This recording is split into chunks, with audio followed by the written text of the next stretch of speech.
Je m'appelle Heather Ward, 35 ans, femme au foyer à temps partiel.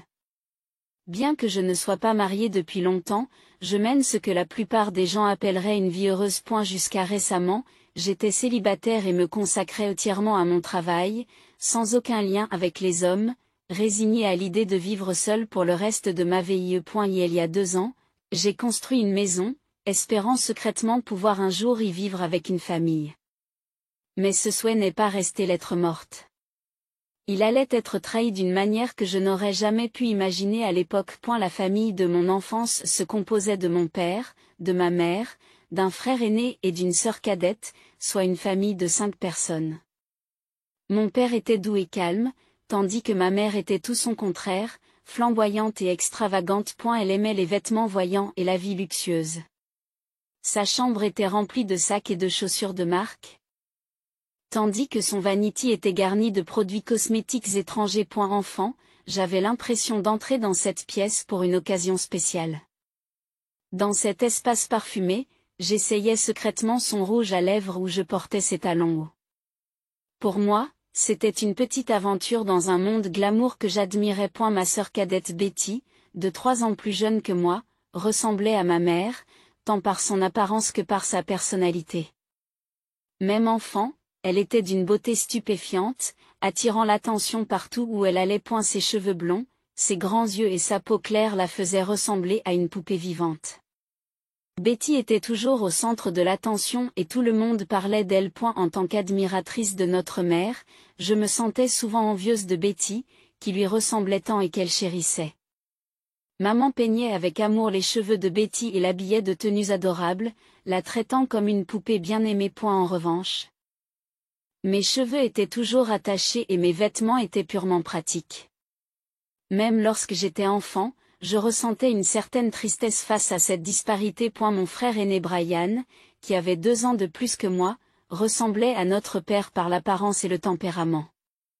Mon père et Brian étaient tous deux gentils et doux, et j'ai été proche d'eux dès mon plus jeune âge. Je me souviens que mon père m'emmenait toujours au parc pendant ses jours de congé. La chaleur de sa grande main lorsqu'il me poussait sur la balançoire reste gravée dans ma mémoire. Brian, après être rentré de l'école, m'aidait toujours à faire mes devoirs. Et sa voix était toujours douce lorsqu'il m'expliquait les choses. Nous étions une famille ordinaire jusqu'au jour où mon père a eu une attaque, alors que j'étais au collège, et tout a changé. Ce jour-là, en rentrant de l'école, j'ai trouvé ma mère en larmes. Mon père a été transporté d'urgence à l'hôpital et a survécu, mais l'attaque l'a laissé paralysé du côté droit. Très vite, un homme que je ne connaissais pas a commencé à se rendre chez nous en l'absence de mon père. Au début, on l'a présenté comme quelqu'un qui s'occupait des questions d'assurance de mon père. Mais ses visites sont devenues plus fréquentes et il a commencé à rester tard dans la nuit. Il était clair qu'il était proche de ma mère, mais je n'osais pas lui demander ce que cela signifiait. L'homme portait des costumes voyants et nous parlait d'une voix teintée de l'odeur de la cigarette. Bien que gentil en apparence, il dégageait une subtile malice, surtout lorsque la conversation tournait autour de mon père ou de Brian. Brian, lycéen à l'époque, travaillait à temps partiel après l'école et rentrait tard tous les soirs.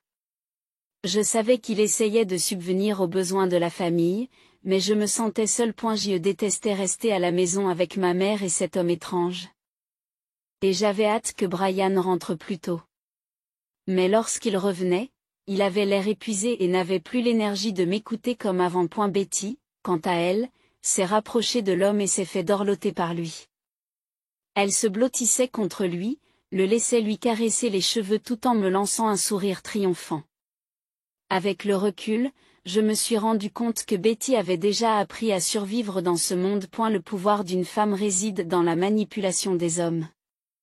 Elle a marmonné une fois avec satisfaction en s'admirant dans le miroir, très maquillée alors qu'elle n'était qu'une enfant. Son expression était étrangement mature pour une enfant de 11 ans, et je me souviens avoir eu froid dans le dos. Un jour, j'ai entendu l'homme caresser la tête de Betty tout en parlant à ma mère. Nous n'avons besoin que de Betty. Les autres sont inutiles. Au mieux, des sangsues. Quand j'ai vu ma mère acquiescer silencieusement, mon cœur s'est figé. À ce moment-là, j'ai renoncé à aller à l'université. Ce n'était pas parce que je ne voulais pas étudier. Je ne voulais tout simplement pas que ma mère me considère comme inutile.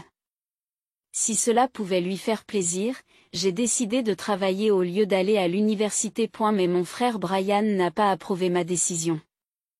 Je comprends ce que tu ressens, mais au moins obtiens un diplôme universitaire.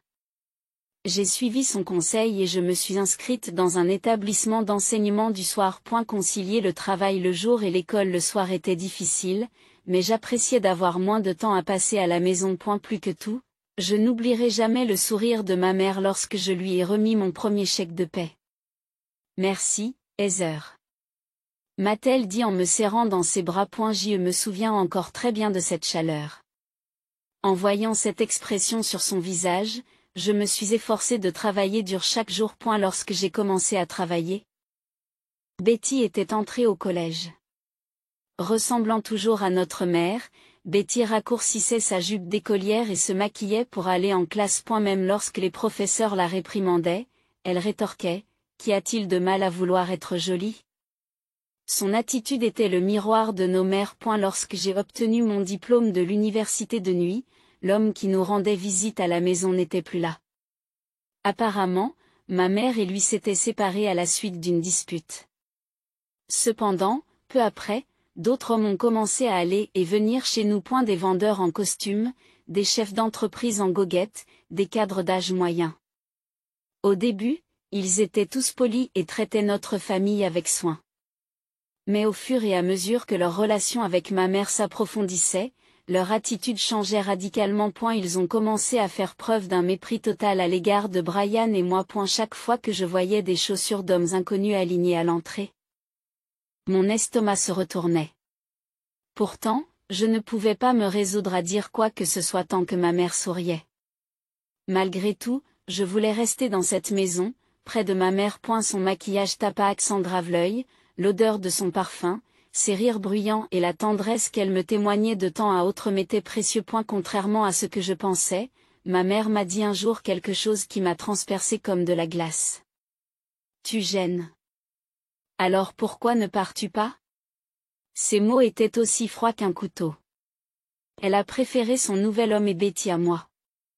C'était dévastateur. Mais comme ma mère l'avait dit, j'ai obéi et j'ai quitté la maison. N'ayant nulle part où aller, j'ai déménagé dans un autre état pour rester avec Brian, qui avait déjà quitté la maison. Quitter ma ville natale était difficile. Mais je n'avais pas d'autre choix. Brian vivait près d'une zone industrielle, dans un petit appartement d'une pièce. Vétuste. C'est là que nous avons commencé à vivre ensemble. Brian travaillait dans une usine le jour et allait à l'école le soir. J'ai commencé à travailler à temps partiel dans une supérette voisine. Je travaillais jusqu'au petit matin, je rentrais à la maison épuisée et je dormais toute la journée. Cette routine s'est poursuivie pendant un certain temps. Finalement, j'ai loué mon propre appartement et j'ai commencé à vivre de manière indépendante dans ce quartier. Bien que Brian ait essayé de m'en empêcher, j'ai continué à envoyer de l'argent à ma mère, même après avoir quitté la maison. Ma mère ne travaillait pas et mon père était hospitalisé depuis son accident vasculaire cérébral. Je voulais lui rendre visite, mais j'avais trop peur d'être grondée par ma mère. J'ai entendu dire que Betty était allée à l'université. Si c'était le cas, j'ai pensé que je devais faire le peu que je pouvais pour la soutenir. Chaque mois, mes envois de fonds représentaient plus de la moitié de mon salaire. J'ai fait des heures supplémentaires et j'ai pris des postes supplémentaires le week-end. Je faisais tout ce qu'il fallait pour continuer à vivre, mais je réduisais mes propres dépenses au minimum. Et cela ne me dérangeait pas. C'est l'idée d'être utile à ma mère qui me soutenait. Pendant 15 ans, je n'ai jamais manqué d'envoyer de l'argent à ma mère chaque mois. Je n'ai jamais vu son sourire, ni entendu de mots de gratitude. Lorsque j'appelais, je tombais toujours sur la boîte vocale. Même lorsque j'envoyais des lettres, il n'y avait jamais de réponse. Pourtant, j'ai continué. C'était la seule façon pour moi de me sentir en contact avec ma mère. Pendant cette période, j'ai travaillé sans relâche. J'ai commencé comme employé de bureau dans une petite entreprise, mais j'ai suivi des cours du soir pour obtenir des qualifications. Cela m'a permis d'accéder à un emploi mieux rémunéré. Là, on m'a confié des tâches de comptabilité. Mon patron appréciait mon assiduité et mon calme. Pour une fois, j'étais content que le sérieux soit ma force. J'ai même construit une maison. Le remboursement du prêt a été difficile.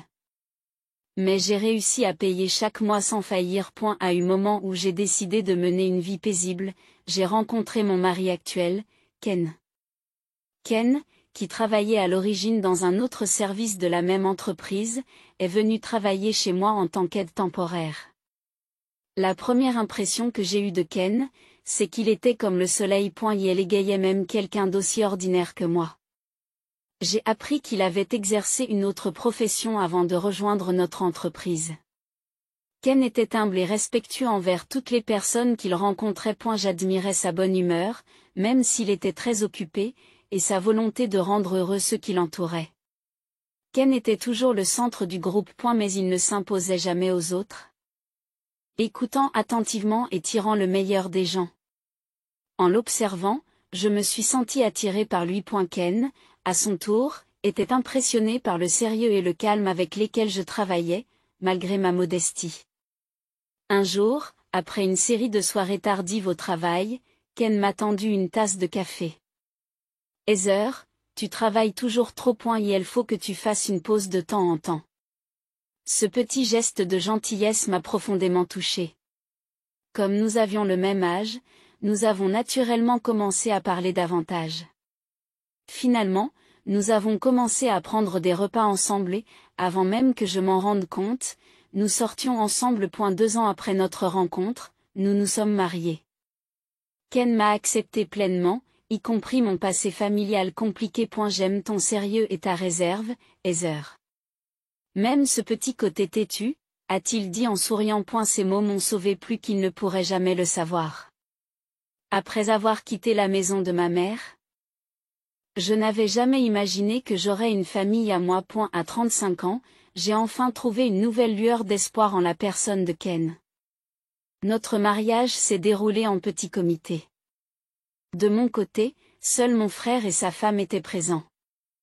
J'ai envoyé des invitations à ma mère et à Betty, mais il n'y a pas eu de réponse. Malgré cela, les parents et les proches de Ken m'ont accueilli chaleureusement. La mère de Ken, en particulier, m'a traité comme sa propre fille. Pour la première fois, j'ai ressenti l'amour d'une vraie mère. Je ne suis pas retournée dans la maison de mon enfance depuis 15 ans. La peur d'être rejetée par ma mère m'a éloignée, même pendant les fêtes comme Noël. Pourtant, je voulais lui annoncer mon mariage et je lui ai donc écrit une lettre. Je savais que je ne recevrais pas de réponse, mais je voulais lui dire que j'étais heureuse. Au cours de nos fréquentations, j'avais déjà présenté Ken à mon frère. Lorsque mon frère a appris les antécédents professionnels de Ken, il s'est d'abord montré un peu méfiant. Cependant, au fur et à mesure qu'il découvrait la personnalité sincère de Ken, ses réserves se sont progressivement dissipées. Mon frère a sa propre famille, depuis que je me suis mariée, nous passons du temps en famille.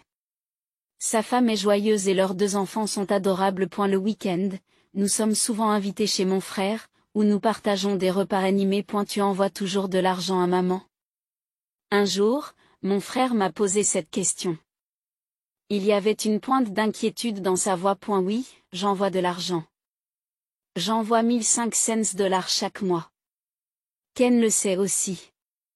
Mon frère avait l'air légèrement exaspéré, mais je n'avais pas l'intention d'arrêter. Je croyais fermement que mon argent aidait ma mère. C'est cette conviction qui m'a poussé à continuer chaque jour. Pourtant, mon frère continuait à me regarder d'un œil inquiet. Un jour, mon téléphone a sonné. L'appelant était ma jeune sœur, Betty. Comme ma mère, je n'avais pas vu Betty une seule fois depuis qu'elle avait quitté la maison. Elle doit avoir 32 ans aujourd'hui. Lorsque j'ai vu son nom sur l'écran, mes mains ont tremblé. Avec un mélange d'anxiété et de curiosité, j'ai répondu à l'appel. Et 6, comment vas-tu? Ça fait longtemps qu'on ne s'est pas vu. La voix de Betty était la même que d'habitude, joyeuse et insouciante, et elle riait aux éclats. J'ai eu l'impression que le temps s'était arrêté. Sa voix n'avait pas changé en 15 ans. J'ai appris que tu t'étais marié. Je suis surprise. Ton mari doit vraiment être quelqu'un de spécial pour te choisir. Ces paroles étaient dures, surtout pour quelqu'un qui reprend contact après si longtemps. Mais je suis restée calme et je lui ai demandé ce qu'elle voulait. Son habituel mélange de sarcasme et de dédain était évident dans son ton. Quoi as-tu besoin? Elle gloussa à nouveau, son rire étant aussi grinçant que dans mon souvenir. J'ai toujours eu du mal avec Betty. Bien qu'elle ressemble à notre mère et qu'elle soit adorée par les adultes, son attitude arrogante m'irrite depuis l'enfance. Je veux fêter le 60e anniversaire de ma mère. J'aimerais en parler, alors je peux venir chez toi. Ces paroles m'ont glacé le cœur de suspicion. La dernière chose que je voulais, c'était que Ken rencontre Betty. Quelles que soient ses intentions, j'ai senti instinctivement qu'elle ne pouvait pas être bonne. J'y vais voir avec mon mari. Je te rappelle. J'ai répondu en mettant fin à l'appel. Ce soir-là, j'ai raconté ma conversation à Ken. Je ne parlais pas souvent de ma famille, mais Ken savait que Betty et moi ne nous entendions pas bien. Comme je m'y attendais, Ken m'a répondu. Pourquoi pas? Laisse-la venir. Cela fait si longtemps, n'est-ce pas? Tout en appréciant sa gentillesse, je me suis sentie en conflit. J'étais reconnaissante de sa compréhension, mais un sentiment de malaise persistait. Néanmoins, le fait de savoir que Ken était à mes côtés m'a donné du courage. J'ai donc décidé d'inviter Betty le dimanche suivant. Pour être honnête, je n'avais pas hâte de la voir. D'après le ton de son appel, elle ne semblait pas avoir changé du tout. Les jours passèrent rapidement, et avant même que je m'en rende compte, le dimanche arriva.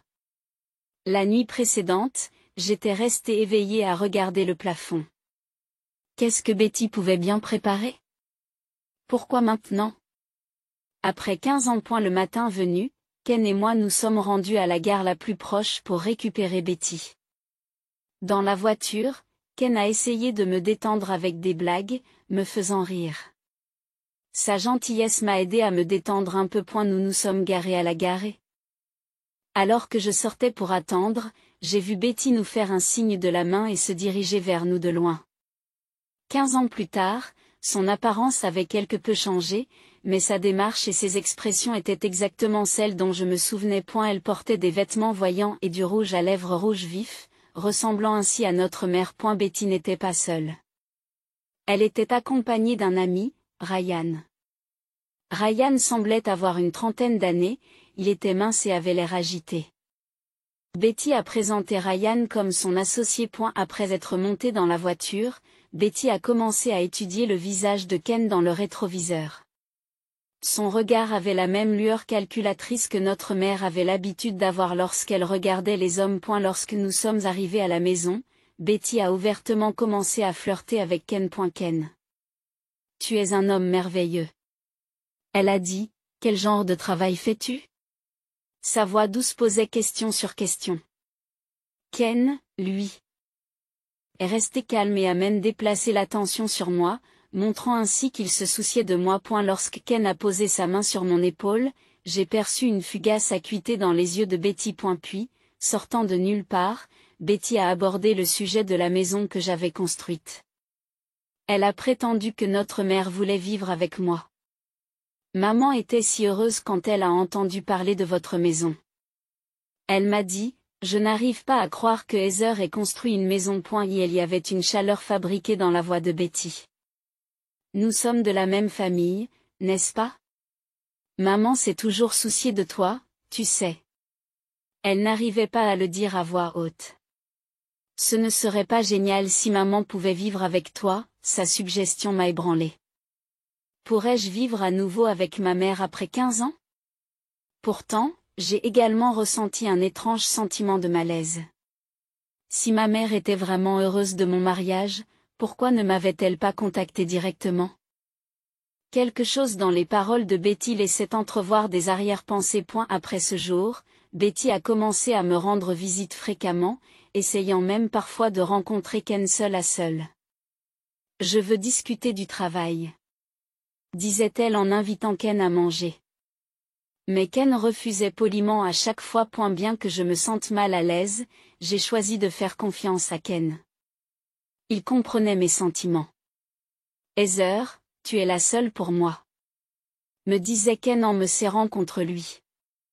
Ces mots me rassuraient profondément. Puis, le jour de la célébration du 60e anniversaire de maman est arrivé. Betty m'a demandé d'apporter l'acte de propriété chez moi comme cadeau pour maman. Si tu la mets au nom de maman, elle sera très heureuse, m'a dit Betty. L'alarme a retenti dans mon esprit. Ce jour-là, j'ai visité la maison de maman. 15 ans plus tard, l'extérieur de la maison n'avait pas changé. Mais il y régnait une atmosphère de négligence et de désolation. Le jardin était envahi par les mauvaises herbes et les parterres de fleurs que mon père affectionnait avaient disparu. En m'approchant de la porte d'entrée, j'ai entendu des voix à l'intérieur. Maman, Betty et Ryan. Je me suis arrêtée dans mon élan. Mais, Betty, tu partageras l'argent de la vente de la maison avec moi, n'est-ce pas? L'argent de Heather n'est pas suffisant pour s'en sortir, dit maman. Sa voix n'a plus la force qu'elle avait auparavant. Il y avait un léger ton suppliant dans la voix de ma mère, un ton qui n'existait pas auparavant. Bien sûr, maman. Nous sommes une famille, n'est-ce pas? De plus, Heather continuera à t'envoyer de l'argent tant que tu lui diras que tu as des difficultés. Elle te donnera autant que tu en auras besoin, dit Betty. Sa voix était empreinte d'une froideur calculatrice. Ma poitrine se serra. Mes 15 années d'efforts valaient-elles si peu? L'argent que j'envoyais chaque mois n'avait-il servi qu'à financer leur mode de vie indulgent? Et Ken est si beau, n'est-ce pas? Honnêtement, Heather s'est étonnamment bien débrouillée. Ajoute Betty, une pointe de jalousie dans la voix. Mais il ne bouge pas du tout. Tu crois que j'ai perdu mon charme? Sa frustration est évidente. Elle aurait donc essayé de séduire Ken. Ce n'est pas possible. Vous êtes toujours aussi charmante, Betty. Cet homme est juste un peu difficile. As-tu déjà eu affaire à quelqu'un comme lui? Le ton de maman, autrefois si froid à mon égard, débordait maintenant de chaleur alors qu'elle réconfortait Betty. Ryan s'est interposé. Tu devrais l'abandonner. Ce type n'est pas un homme ordinaire. Même moi, je peux voir à quel point il est sur ses gardes. C'est comme quoi? La voix de Betty s'est fait entendre. Ne t'en fais pas, oublie le mari d'Heather. Concentre-toi plutôt sur l'obtention de la maison. J'ai expiré profondément, debout devant la porte d'entrée. Ken ne m'avait rien dit, mais il avait habilement esquivé les avances de Betty. Sa gentillesse silencieuse me frappa plus fort que jamais. Résolument, j'ai appuyé sur la sonnette. Le carillon résonna et la conversation à l'intérieur s'arrêta brusquement. Betty est apparue à la porte. Oh, Heather, tu es là? Sa légère surprise me fit froid dans le dos. Sa nature calculatrice se cachait juste sous sa façade joyeuse, plus claire maintenant que jamais. Lorsque j'entrai dans le salon, ma mère se leva en souriant. 15 ans l'avaient vieilli. Son maquillage, autrefois abondant, s'est estompé et des mèches blanches courent dans ses cheveux. Mais la lueur calculatrice de ses yeux n'a pas changé. Heather, cela fait si longtemps. Félicitations pour ton mariage. J'ai lu ta lettre. Je suis heureuse que tu aies trouvé un homme aussi merveilleux. Elle n'avait même pas répondu à ma lettre, mais j'ai forcé un sourire. À eu fond de moi. Je savais que c'était la dernière fois que je la voyais. Merci, maman, et joyeux 60e anniversaire. Je t'ai apporté un cadeau. Les yeux de maman se sont illuminés. Il n'y avait plus aucune trace de la chaleur que j'avais admirée dans son regard. Seule l'avidité tourbillonnait à l'intérieur. J'ai sorti une enveloppe de mon sac et je la lui ai tendue. Elle l'a rapidement ouverte et en a vérifié le contenu. Lorsqu'elle a vu la copie de l'acte, ses yeux se sont remplis de larmes. Heather. Un si beau cadeau. Même en sachant qu'il s'agissait d'un acte, ses larmes m'ont serré le cœur. Pendant 15 ans, j'avais travaillé sans relâche pour voir ce sourire. Pendant un bref instant, ses sentiments ont refait surface. Mais je ne me laisserai plus tromper. Maman, comment va papa? Est-il toujours à l'hôpital? À ma question, son expression s'est figée pendant une fraction de seconde. Connaissant déjà la vérité, je pouvais voir son malaise aussi clairement que si c'était écrit sur son visage. Oui. Il est toujours là. Mais il s'améliore. Au fait, Heather. Pouvez-vous augmenter un peu votre versement mensuel? Les factures de l'hôpital sont. Maman tente de changer de sujet. Et elle était claire qu'elle utilisait les frais médicaux de papa comme excuse pour me soutirer plus d'argent. Un sentiment de culpabilité à l'égard de mon père s'est emparé de moi. D'accord, je transfère 50 000 $ en début de semaine prochaine. S'il te plaît, utilise-les pour papa. J'ai dit, les yeux de maman et de Betty se sont illuminés d'avidité. Heather. Maman m'a serré fort dans ses bras, des larmes coulant sur son visage. Sa chaleur était palpable et l'odeur familière de son parfum m'a empli le nez. Je te remercie. Tu es une si bonne fille, dit-elle. Même si je savais que l'étreinte n'était pas sincère. Des larmes ont coulé de mes yeux. Ce serait notre dernière étreinte. Je savais que je ne l'appellerais plus jamais maman. 15 ans d'émotions ont jailli d'un seul coup. Et il faut que j'y aille. J'ai dit, en me levant et en essayant d'étouffer mes sentiments. Ce n'était pas la peine de rester plus longtemps. Qu'est-ce qu'il y a? Déjà? Cela fait 15 ans. Dit Betty, le ton empreint d'insatisfaction. Il y avait une trace de désespoir dans sa voix, laissant entendre qu'elle avait encore quelque chose dans sa manche. À la porte, Betty m'a fait ses adieux. Eh bien, revenez bientôt. Et dis bonjour à Ken de ma part. Elle a dit cela d'un ton suggestif qui m'a fait froid dans le dos. Sa cupidité n'était même plus cachée. Lorsque je suis rentrée à la maison, Ken m'attendait avec un dîner chaud préparé. Comment s'est passé le repas? Me demanda-t-il gentiment. Sa voix a brisé le mur qui retenait mes émotions. Et tout s'est déversé. C'était bien. Comme je l'espérais. Répondis-je. Ken me serra silencieusement dans ses bras. Dans ses bras puissants, je m'autorisai enfin à pleurer librement. J'ai tout entendu. J'étais derrière la porte. Ken m'a dit, en me caressant doucement les cheveux. Je ne laisserai plus personne te faire du mal. Je ne laisserai plus personne te faire du mal. Ce soir-là, j'ai tout raconté à Ken. La façon dont j'admirais ma mère quand j'étais enfant et dont je travaillais sans relâche pour gagner son approbation. De mes sentiments compliqués à l'égard de Betty. Sur les 15 années que j'ai passées à poursuivre le simple espoir de voir ma mère sourire. Même si c'était en vain, ces années m'avaient rendu plus fort. Ken écoutait tranquillement, les yeux remplis d'une compréhension et d'un amour profond. Finalement, il a dit, Heather, tu n'es pas seulement la fille de quelqu'un. Tu es Heather. Et rien que pour cela. Tu es extraordinaire. Ces mots m'ont enlevé un poids des épaules. J'étais enfin libérée de ma mère et de Betty. Et la semaine suivante, comme prévu, Betty a appelé, furieuse. Les 50 000 $ n'avaient pas été transférés sur le compte de maman. Sa voix était frénétique, elle n'était plus capable de maintenir une façade. Je les ai envoyés sur le compte de papa. J'ai dit calmement. Qu'est-ce qu'il y a? La voix de Betty se bloque dans sa gorge. Attends, ne me dis pas que tu ne connais même pas le numéro de compte de papa, n'étais-tu pas censé t'occuper de lui pendant 15 ans? J'ai entendu Betty halter à l'autre bout de la ligne.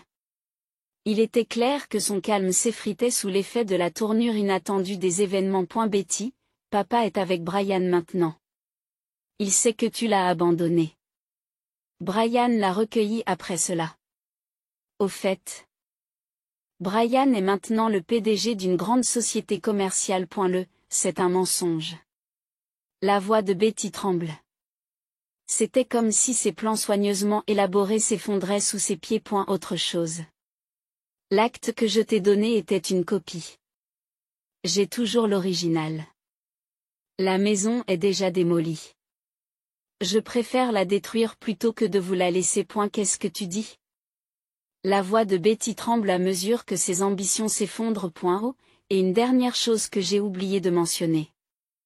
Ken travaillait comme conseiller pour une agence d'investigation privée. Nous avons toutes les preuves de votre fraude. La police a déjà été prévenue. Et la ligne a été coupée. La dernière chose que j'ai entendue, c'est la respiration paniquée de Betty, empreinte de terreur. Quelques jours plus tard, maman et Betty ont été arrêtées. Il s'est avéré qu'elles organisaient des escroqueries au mariage et à l'investissement depuis des années. Le montant total des dommages s'élevait à plusieurs millions de dollars. Elles avaient même volé l'argent de l'assurance de papa. Ryan a également été arrêté en tant que complice. Certaines personnes n'apprennent jamais. Murmurai-je en soupirant à la lecture de l'article. Les photos de maman et de Betty étaient placardées dans le journal. Mais c'est fini maintenant, dit Ken, en passant son bras autour de mon épaule. Dans son étreinte, j'ai ressenti un profond soulagement. Oui, c'est fini. Mais je me sens encore un peu triste. C'est normal. Mais Heather, tu m'as moi. Et tu as Brian, sa femme, et notre bébé en route. J'ai souri aux paroles de Ken. Après le chaos, j'ai découvert que j'étais enceinte. Maintenant, j'ai des liens irremplaçables qui représentent tout pour moi. La famille de mon frère, la nouvelle vie qui grandit en moi. Et surtout, Ken, mon partenaire idéal. Ken. J'ai dit, oui, construisons une maison ensemble cette fois-ci. Le visage de Ken s'est illuminé d'un sourire radieux. Bien sûr. Mais cette fois, faisons une chambre pour le bébé. J'ai enfoui mon visage dans la poitrine de Ken. C'est le bonheur. En ce moment, je sais que je suis vraiment heureuse. Parfois, je pense encore à maman et à Betty. Mais je n'ai plus de regrets. Ces 15 années n'ont pas été perdues. Grâce à elles, je comprends maintenant la véritable signification de la famille. En regardant le plan de notre nouvelle maison, un sourire tranquille traverse mon visage. Cette maison sera certainement remplie d'une lumière chaleureuse. Et dans cette lumière, une nouvelle vie s'épanouira. C'est ici que commence mon histoire. Une histoire qui est vraiment, uniquement la mienne.